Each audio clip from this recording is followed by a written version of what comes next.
we need to go ahead and send the transactions with flashbots. We're using flashbots to send those transactions. And in order to do that, we gotta do a few things. Let's create a variable called bundle submission. All right, guys, check this new project I've created. It's called MEV DAO, and it's simply a community where we will be building MEV tools. The Telegram link is t.me/MEV DAO. And then we do the following. Flashbots provider, you remember this one, flashbots provider? We say send row bundle. To send the bundle, we need to simulate. Let me first do the following. We take the transaction, we say transactions array, and we pass all the transactions in the order we want them to be added to the block. So the first transaction, the middle transaction, third. We're passing all the transactions in the order we want, and the fourth transaction. Once we have that, we gotta assign those. The way it's done is using the flashbots provider. And there's a function called signed bundle. We simply pass the array, the bundle, and that will be signed. It will be added with all the addresses. Then we need the block number. This is important. And we simply access that from the provider.get block number. This is the block number that we are currently in. Then let's do a console log that says simulating. We are going to simulate the bundle with all the transactions we sent to make sure everything is correct. So the simulation is like so. Await flashbots provider.simulate. We pass the sign transactions, the block number, which is +1. This means we want to simulate these transactions on the next block to be executed in the next block. So if the simulation contains a variable called first revert, we return, we stop the execution and we say simulation error. And we pass the simulation first revert error, because sometimes something goes wrong and it won't execute. Otherwise we say simulation success, and we pass the entire simulation object just to take a look at that. Now that we have the simulation is correct. We simulated the bundle with all the 4 transactions. They are fine, everything works correctly. So now we send the bundle. We do it as the simulation. Sign bundle, block number, +1. Since this is a promise, we just do a then submission, and what we do is the following. We update this, you'll see that how it's used,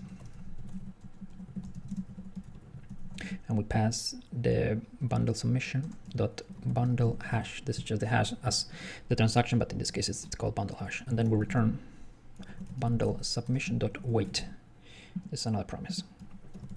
Then once we wait for that, we get the wait response. And this, check, log that, the response. We're gonna do flashbots bundle resolution. Wait a minute, I think I didn't write bundle. Yeah, flashbots bundle resolution.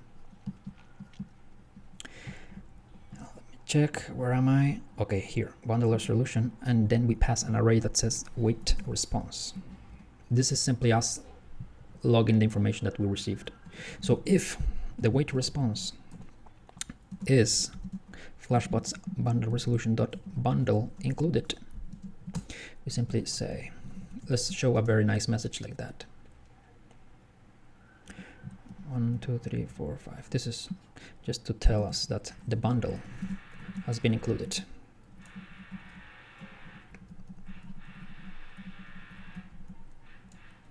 Okay, the bundle has been included. Sometimes the response though, it says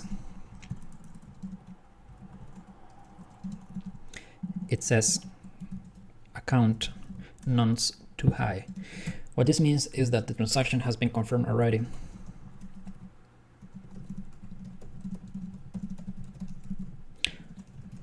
Meaning the block is containing the transaction. We cannot front run, we cannot sandwich the transaction because it's already confirmed. Otherwise, we simply get the stats. We say the bundle hash again. Although I think we need that, but well, let's show it. And then we do a try catch.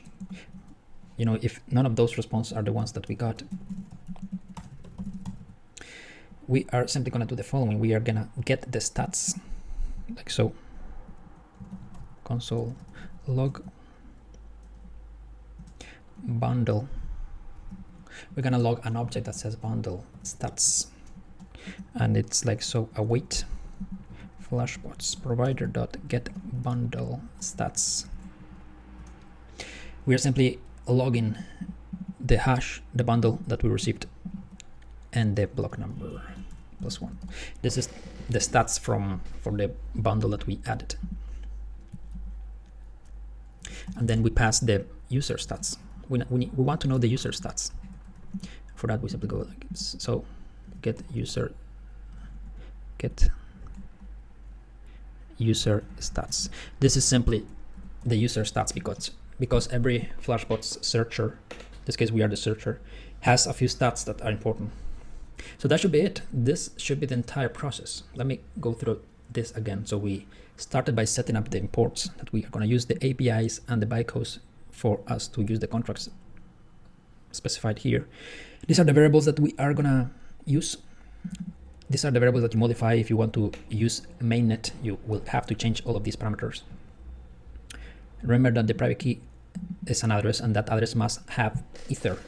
The bribe, how much we are giving to miners. The buy amount, how much we are buying of that particular token.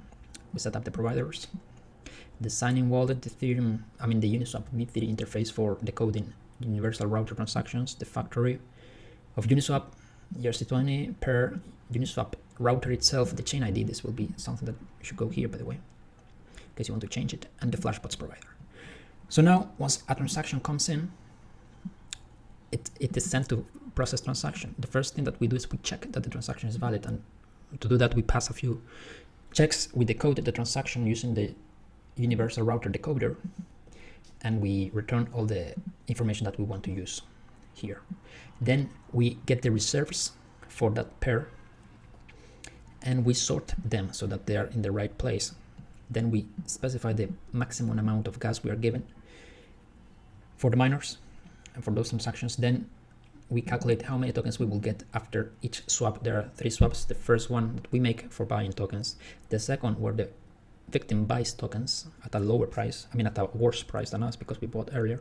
And the third swap, which is this one, where we are simply returning the tokens and getting Ether back. More Ether that we gave initially. And then we prepare the first transaction like so.